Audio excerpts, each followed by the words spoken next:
Kung bago ka pa lang sa aking YouTube channel, please subscribe at i-hit ang notification bell para updated ka sa aking bagong videos. Okay, welcome back mga kapresko. Ngayon pong gabi ng alas 7 ay marami po tayong pasabog. May bago na naman tayong pasabog na ibibigay dito pa rin sa Presko Balita, di ba? At patuloy po nating ibibigay ang mga bagong updates sa showbiz industry. Okay, so ako po si Kenneth at ako pa rin ang magbibigay sa inyo ng Preskong Balita.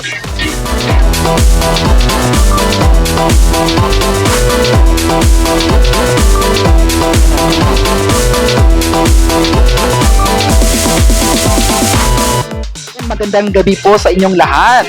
Ngayon pong alas 7 ng gabi ng September 10, 2025 ay panibagong chika na naman yung ibibigay natin dito sa Presko Balita. Well, kaninang umaga at hanggang sa hapon ay tinalakay natin yung tungkol kay kina Kim Chiu at Paula Avellino tungkol sa England, yung mga kaganapan sa Birmingham, at yung tungkol naman sa nagulat nga yung mga fans dahil nga sa pag-appreciate ni Kim Chiu kay Paula Avellino sa pag-rap.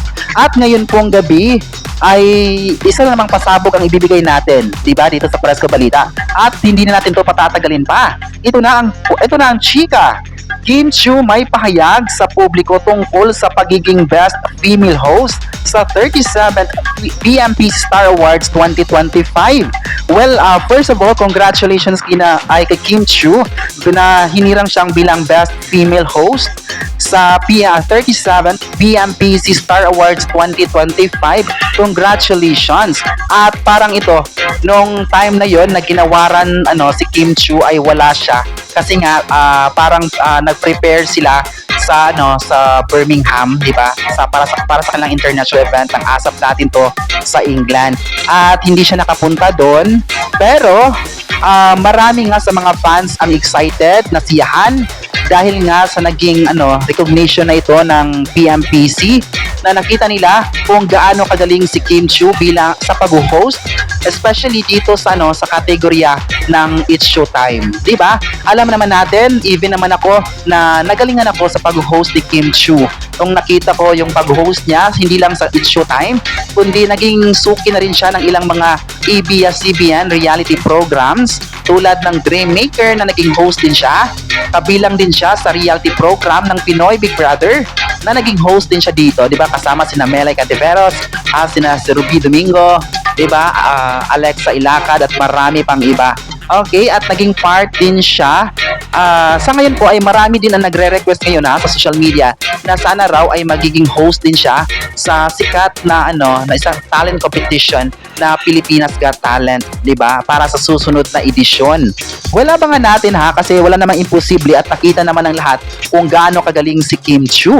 At yung nakuha niyang award bilang best female host ay hindi yun biro mga kapresko, 'di ba? Isa itong malaking recognition na ginawad sa mga artista na may malaking potensyal, di ba? May malaking talento pagdating sa pag-host sa hosting activity. At nakita natin proud tayo dito na isa nga sa Kim Pao member, di ba, na si Kim Chiu ang napabilang bilang best female host. At sana nga ay marami pa siyang mga awards na matatanggap, di ba? Hindi lang itong 37 PMPC Awards, o hindi sa iba't ibang award giving body sa bansa at maging sa international ay makakuha rin siya ng maraming awards dito. Dahil alam ko naman na tayo dito mga kapresko at lalong-lalo na yung mga Kim Pao fans na nanonood ngayong gabing alas 7 ay excited na mapapanood pa yung mga bagong pasabog ni Kim Chiu.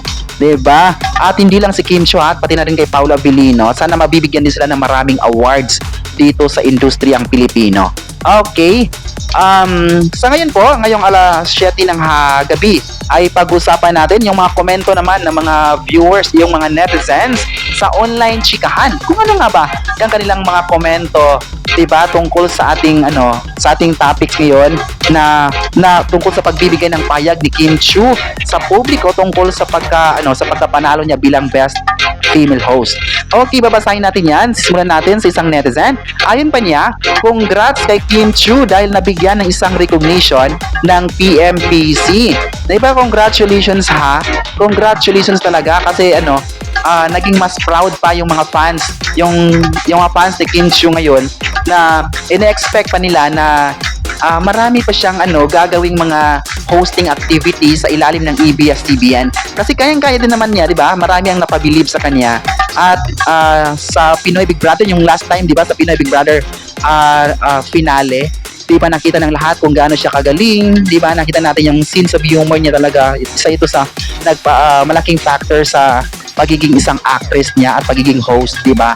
At walang makakapantay, 'di ba? Yung ginawa ni Kim Chiu ay para sa kanya lang, 'di ba? Okay. So, ayun naman ang isa pang netizen, sana raw ay marami pa siyang mga projects na gagawin para mas maipakita pa niya ang husay nito sa mga viewers. Alam ko naman na magaling talaga si Kim Chiu, 'di ba? Hindi lang sa movie o di maging sa mga teleserye na kanyang ginampanan noon sa ABS-CBN, kasi parang parang hindi na rin mabilang yung mga proyekto na ginawa niya sa ABS-CBN matapos yung kanyang stint siya sa Pinoy Big Brother noon, 'di ba? Na naging big winner siya.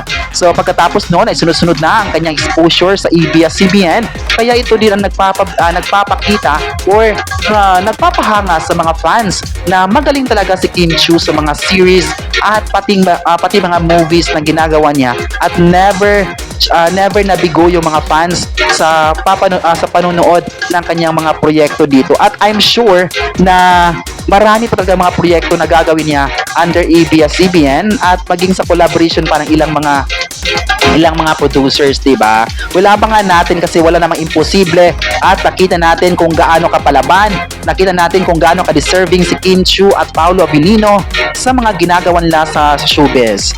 Okay, so ayon naman ng isa pang netizen, sana raw ay hindi siya iiwan ng mga fans para patuloy na magdining ang kanyang showbiz career. Well, hindi naman siguro iiwan si Kim Chiu kasi nakita nila kung gaano naman ka-deserving ito, kasi nakita nila kung gaano ka-positive sa mga ginagawa at kung paano ipinaglaban nila yung mga isyung nitong nakaraang araw, 'di ba, na binagyo sila ng mga intriga, pero never talaga silang natitinag at mas patuloy pa na ipinakita nila yung kagalingan nila sa kanilang mga sarili, 'di ba? At yun yung mga bagay na nagpapalakas talaga kina Kim Chiu at Paolo Abilino. Well, excited talaga tayo mga kapresko para sa mga susunod pa na ganap nina Kim at Paolo Abilino, at sana nga ay marami pang mga producers ang kukuha sa kanila para naman maipakita pa nila ang kanilang galing, hindi lang sa pag-arte, tuloy mas makita pa yung strong connection nila para sa mga fans, kasi nga hanggang ngayon ay kitang-kita ko pa rin kung paano talaga minahal ng mga supporters si Kim at Paolo. Okay, babasahin naman natin, punta na tayo sa ating online chikahan. Okay, ayon naman kay Eya na love you Kim Pao, stay strong and sweet. Totoong-totoo naman ang pagmamahala ng Kim Pao at totoong napakagaling na artista. Tama yan, napakagaling naman talaga nila, 'di ba? Kahit saan man ay ipinakita nila yung galing nila, hindi lang sa pag-arte, sa hosting at kung ano namang mga kategorya yan.